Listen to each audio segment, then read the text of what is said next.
L'anno 2010 per il nostro comune si prevede molto interessante. Abbiamo in progetto, abbiamo studiato una stagione densa di avvenimenti e soprattutto stimolati in questo da uno straordinario paesaggio. Oggi è una giornata, come si vede, in cui l'acqua la fa da protagonista. Per molto tempo soffrivamo di mancanza d'acqua nel lago, si diceva, invece quest'anno i livelli straordinari del lago e la sua pulizia ci hanno spronato a lavorare per salvaguardare soprattutto questo paesaggio, le spiagge e tutte le manifestazioni che faremo lungo il fiume Mincio.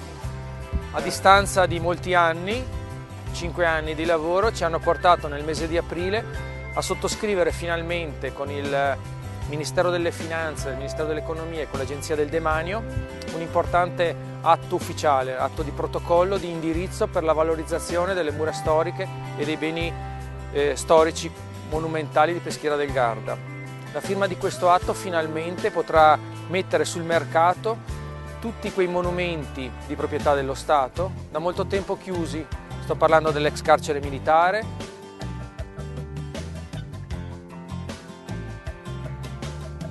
della caserma La Rocca e del padiglione Grandi Ufficiali, monumenti all'interno della piazzaforte di Peschiera del Garda, che grazie alla firma di questo atto fra noi 3 enti e in accordo con la Sovrintendenza ai beni monumentali riusciranno finalmente a tornare sul mercato. Questo significa che potranno essere riaperti al pubblico, valorizzati, dati in concessione o addirittura venduti.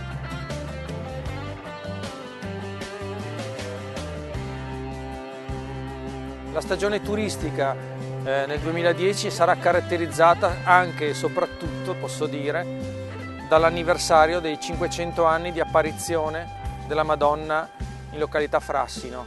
Il santuario del Frassino è sorto dove proprio là nel maggio del 1510 è apparsa Maria. A questo anniversario stanno lavorando insieme ai fratelli che stanno gestendo il santuario. Abbiamo appena realizzato un grande parcheggio al servizio di questo avvenimento.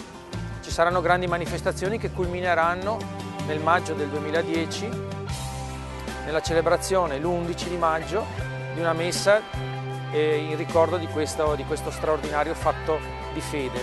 I legami che ci riuniscono al santuario del Frassino sono importanti e saranno soprattutto quest'anno le manifestazioni collaterali che daranno un senso a questo importante avvenimento religioso e che noi vogliamo legare anche a un turismo legato alla fede, legato alla nostra storia, alle nostre tradizioni, perché a Peschiera del Garda si è combattuto per molti anni. A Peschiera del Garda abbiamo importanti monumenti dei veneziani e degli austriaci, perché qui si sono combattute molte guerre, ma è soprattutto anche un luogo di pace e di religione.